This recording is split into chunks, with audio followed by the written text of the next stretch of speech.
ลำจองมองข่าผู้ลำวันหอดกำบ่แจนคำสันพุ่นผู้บ่าอาจารผู้สอนตอนตนย่อมือขึ้นเหนือเสียนวอนว่าเทวดาอยู่ไกลขอให้ลำมองนดนาดน้อยผู้เขาอยู่ในดินทรณีผู้พินผู้อิทธาถึงฝ่านาคาเจ้าผู้เราวังนำใหญ่สีสุโธพอไทยขอให้สอยสู้แผ่นฟ้าสิบหาแผ่นดินดำทางคุณสินคุณทำตัวแดนดินฝ่าคุณสินหาทางสินแปดต่อถึงสิบให้เผาชาเทสิ่งดีลำเมื่อนี้ให้มีหน่วยมีเม็ดให้มีเพชรมีเข้มเติมเอาไว้คุณ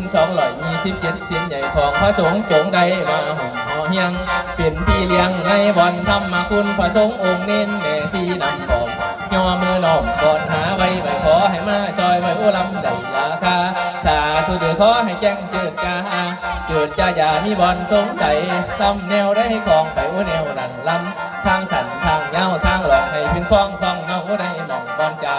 คุณสั่งมาลุดขี่พระหนาภูเป็นพระมาลำหอดถามยังปล่อยแนวพาข่อยมาถึงน้องพี่กะมวนจอดอยู่นี่กะมวนจอดอยู่นี่พระให้ยางเถิงพระให้ยางเถิง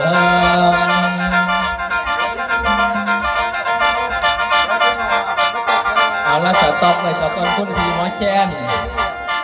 อันนี้ยกแรกแหกหมานผู้ขาหมอลำไม่ตีก็ขอระลึกถึงคุณบิดามารดาคุณครูบาอาจารย์ของเฮาไว้สักก่อนนี่ถือว่าเป็นการไหว้ย่อคู่ตามหลักของหมอลองหมอลำเอาละอย่างอื่นเมื่อ10 นิ้วผู้ขาหมอลำไม่ตีก็ขอน้อมนมัสการพระคุณเจ้าทุกรูปทุกองค์ที่มาเป็นประมุขประธานให้แก่เจ้าภาพศรัทธาหรือในสถานที่ศักดิ์สิทธิ์แห่งนี้แล้วอีกอย่างหนึ่งผู้ขาก็ขอกราบขอบบุญขอบคุณเจ้าภาพศรัทธาโดยเฉพาะคุณพี่แสวงขิมวาดว่าสั้นเพิ่นได้มาให้มาล่ำแก้บนอยู่ศาลเจ้าพ่อท่องดำว่าสั้นเพิ่นเจ็บเพิ่นป่วยเพิ่นได้สวงได้เศร้าเพิ่นเลยหามาลองมาล่ำให้เจ้าพ่อเพิ่นเบิ่งว่าสั้นแล้วอีกอย่างหนึ่งผู้ขาก็ขอกราบสวัสดีคุณพ่อนายกคุณพ่อกำนันคุณพ่อผู้ใหญ่บ้านคุณพ่อผู้ซอยคุณพ่ออบตคุณพ่ออปพลร่วมไปถึงตำรวจทหารผู้แสบผู้สาวผู้บ่าวผู้แพ้วเด็กเล็กเด็กหน่อยเบิดทุกผู้ทุกคน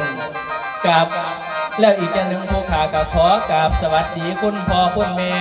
ที่มานั่งเป็นประมุขประธานให้แก่หมอหลองหมอลำโดยเฉพาะคุณพ่อคุณแม่ตำบลศิลาทิพย์ของเฮานี่ก็ดีหรือว่ามาจากนครสวรรค์มาจากไผ่สาลีก็ดีมาจากบ้านโน้นสงาก็ดีผู้ขาก็ขอกราบขอไหว้ไว้อีกหนึ่งซะก่อนไหว้นี่ไหว้เพื่อหยังว่าติไหว้ที่หนึ่งนี่เพื่อเป็นมารยาทไทยของเฮาไหว้ที่สองนี่หมอลำนี่อยู่สูงกว่าท่านผู้ฟังนี่อยู่ต่ำกว่าหมอลำนี่คือการแสดงลูกหลานไม่ได้ไปขามไปลวงไปเกินเนาะแม่เนาะแล้วไหว้ที่สามเนี่ยเพิ่นจังว่า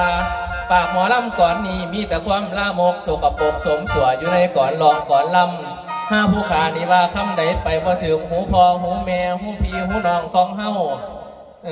คำใดดีก็จังจือเอาคำใดบ่ดีก็บ่ปล่อยน้ำลองหนีเนาะแม่เนาะผู้ขามาลำมื้อนี้ก็บ่กล้ารับรองห้องโตปานใดเพราะว่ามาจือกันแท้แรกหลังจากไปรับราชการทหารบ่ได้ล่ำโดนนะแม่เนาะคันผิดพลาดประการใดก็ขอโทษขออภัยได้แม่เด้อ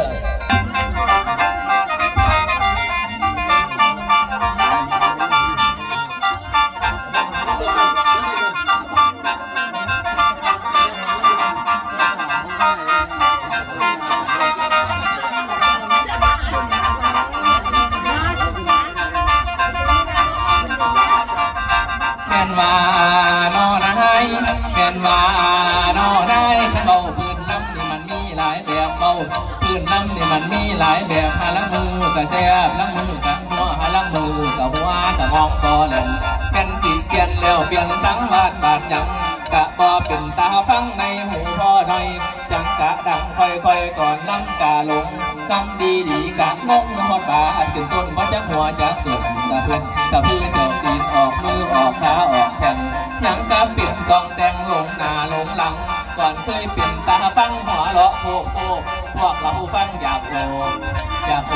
กอดเซลจะละมือนั่นแล้วกะมาบ่ได้เป็นสิลองเพลงแซ่บเป็นเถื่อเป็นที่มันกาหลุดปอมีสาเลยความมวลเครื่องเสียงกะมีส่วนพาให้มันเสียหอดร่างกายกะเพียทั้งหินทั้งอ่อน หาล้างมือกะมวนทั้งเห่าทั้งหันมาจะรูไหลไฟกะดับพอไฟจับอีหยังขาดนั่นละคือมือพาดเพราะเขาตำลาคนจะปวดน้ามาเบาไปตัวพวกที่เรานั่นตัวมาสอดมาแซวถือมือดีนั่นแล้วนี่ยังกับประกอบยินซื้อต้นสอบแล้วล่างวันอูถึงแล้วก็มันเสียงดังงงงงเสียงดังงงง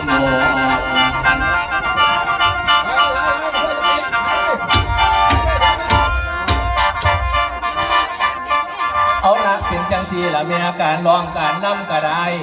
มือมวนหน่อยมวนหลายแล้วแต่คนสอบหาล้างมือปันหอบเฟืองแลนน้ำทางบ่จักหัวจักหางใหญ่ยังใบตัวหาล้างมือกะสัวล้างมือกะดีล้างมือมวนอีลีอีหยังกับประกอบผู้มาฟังกะสอบทุกส่วนลีลาบ่พอหากะห้าบ่พอขึ้นกะขึ้นบ่พอตื่นกะตื่นบ่พอฮีกะฮี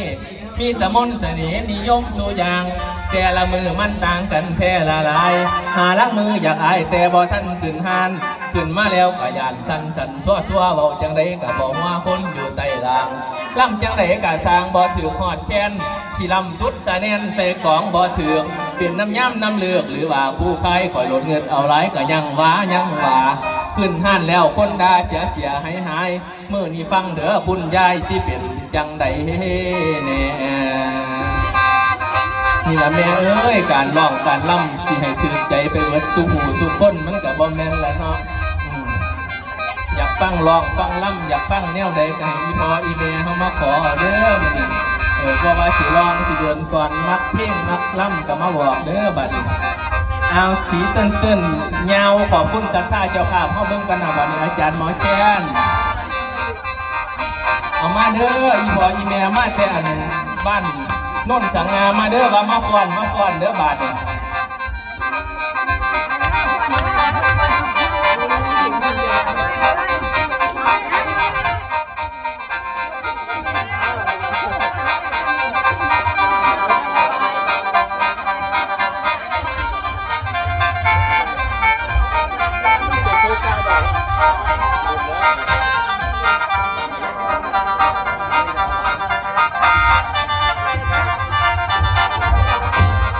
เอาฮันนี่ผสมกันแล้วคนแล้วเซลตั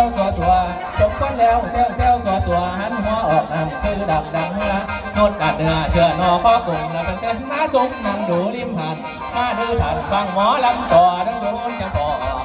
อกันแค่หมู่เฮาไปและเจ้าคนละจังหวัดอำเภอของเฮาต่างกันคนขุ่นซุ้มแสนเสือเพื่อก่อคนบ่หันมาลำและฝนมาหย่อนใส่กั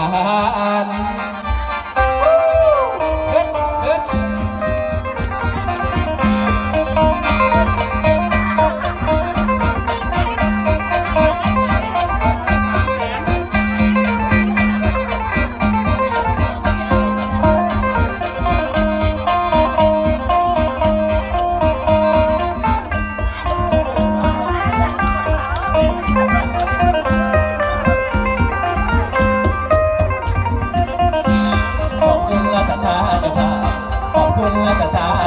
ไม่มีขอกราบยกมือขมาขอกราบมันตาวันขอกราบมันตาวันมันสาการละมาส่งตรงนี้เองประธานฝ่ายทรงตรงข้าหมอลำขอกราบไหว้วอนทุกองค์ทุกโลกที่เป็นพระสงฆ์ทุกโลกที่เป็นพระสงฆ์สายทุกองค์สายวัดบ้านเราที่มาสวดมนต์ก่อนให้ดังนั้นให้มนต์ให้มาฟังหน่อยหมอลำคนนะฟังหน่อยหมอลำคนนะท่านน้องตาท่านน้องตานิมนต์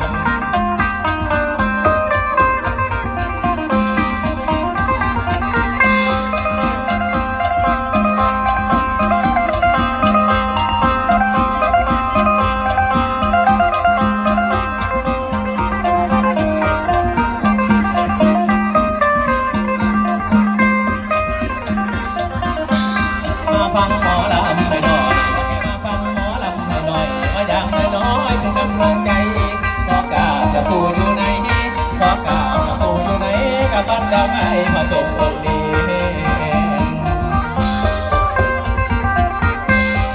ขอจงให้มาฟังลำมวนเอ้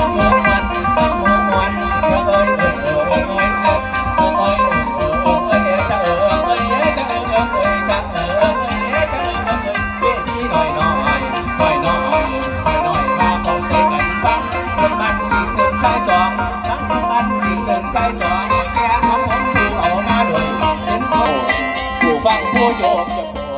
ได้โกรธอดทนชั่วคราวคนหนุ่มและคนกลางหรือสาวคนหนุ่มและคนกลางหรือสาวเราอีกยักษ์ข่าวสุขันเฮฮา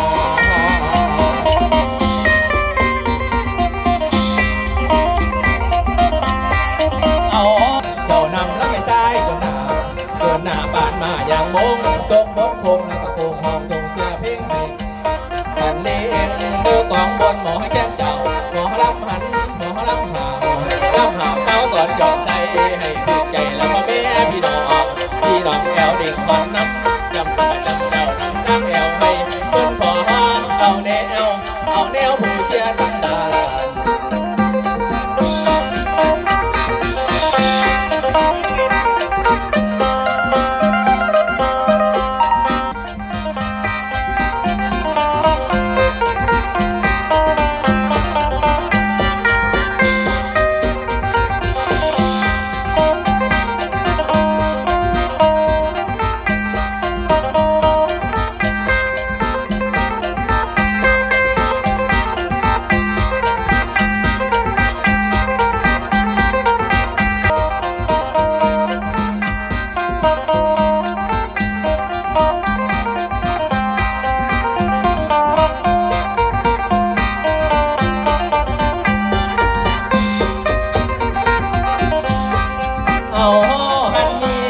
มาแล้วเรื่องมาแล้วหมอลำเจ้านำเรื่องมาแล้วหมอลำเจ้านำรับในชายเกินหน้าบ้านมาอย่างมงตกรถคงแล้วก็คงให้บันเลงดื้อกองบอลหมอแก้นเจ้าหมอลำหันหมอลำห่าวเช้าก่อนหย่อนใส่ให้ถึงใจแล้วพ่อแม่พี่น้องแอวเด้งหอนน้ำจำแล้วก็จำเจ้านำตั้งแอวให้เพิ่นขอเอาแนวผู้เชียร์ทั้งบ้านออกทางสลิงเป็นจังหวะนิ่งเสียงอย่าสบายทุกคนนี่มาออกบวดลายเสียงอย่าสบายเป็นจังหวะมันเอาชิงเลยนะน้องทุกคนมาติดใส่ช้างก่อเป็นจังหวะน้องรักสิ่งลำยาขอบคุณครับรางวัลน้ำใจเอารับรางวัลกันเด้อบัดนี้เอาเศร้าสะก้อนเอาเงินสะก้อนเฮา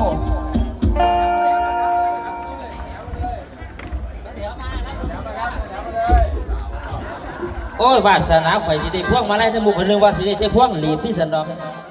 วัดสวายเลยดีแล้วหูดีเลยเอาเงาถาโห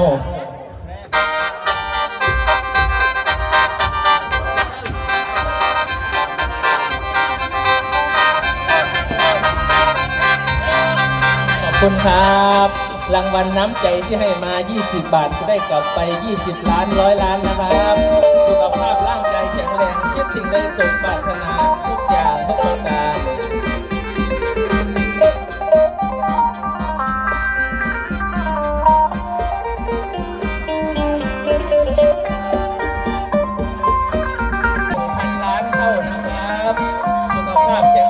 เขียนจะป่วยเด้อพี่เด้อบัดนี้ให้ช่วงให้เศร้าซะให้มีกระมวลต่อไปโอ้ยก็หูว่าอยู่นี่มวนสิมาตั้งแต่ล่ำตั้งแต่เมื่อวานนี่แล้ว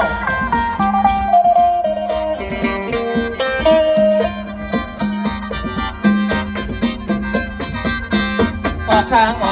สดิ้งสดิ้งเป็นจังหวะนิ่งชิงอย่างสบายทุกคนนี่มาออกเปลือกลายชิงอย่างสบายเป็นจังหวะมันเอาชิง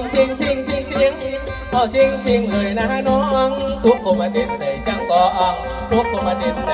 งเป็นจังหวะกับน้องรำชิงลำยา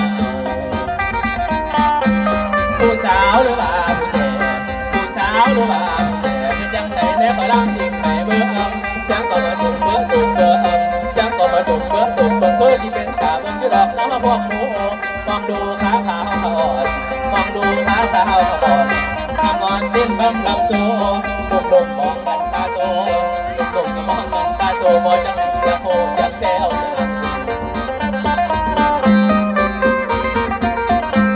ลำพันชิดเห็นจะนาบุญบาชนะโตไปให้ได้มาแด ก่อนก็ได้ฟ้อนบ่เป็นแต่ก่อนคอยได้ฟ้อนบ่เป็นเขาจะคอยมาเห็นกับฟ้อนแห่ฟ้อนแห่เป็นแฟนไผดีนอเจ้าเป็นแฟนไผดีนอเจ้างามเกิดเขามีแฟนเฝ้าแล้วไปตุนไม่ใหญ่นั่นบ่มีพี่เช่าผู้ดีบ่มีแฟนสั่นบ่ไปแล้วสิเสียคนเจ็บปันวันมาลำสิ่งกันก่อนเจ็บปันวันมาลำสิ่งกันก่อนเมืองหมอลำก่อนมาลำสิ่งโอ้ยผู้สาวเหลือหน่อยหนาเวทีสมาหลายสนบานเนี่ยเอามักสาวเท่ายักษ์บดผลงานเพลงก็นำบรรยายอาจารย์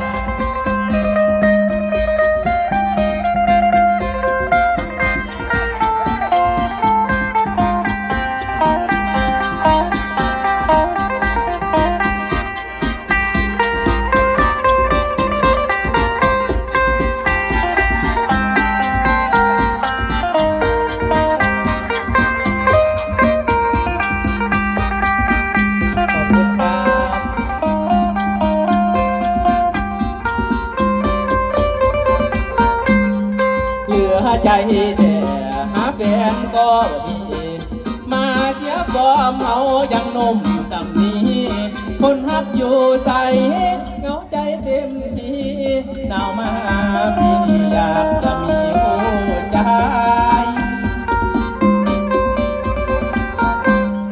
คอยเหลือคู่เจ้าอยู่แห่งใดบุญบ่ลายไม้ไว้ก็บ่ได้จับตายจะลดเนื้อลดเนื้อเหลือใจตาแฟ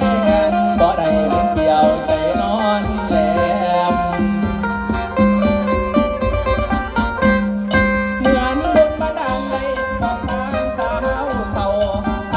ายุเจ้า40ปลายไฟยังแข็งงามสำเภา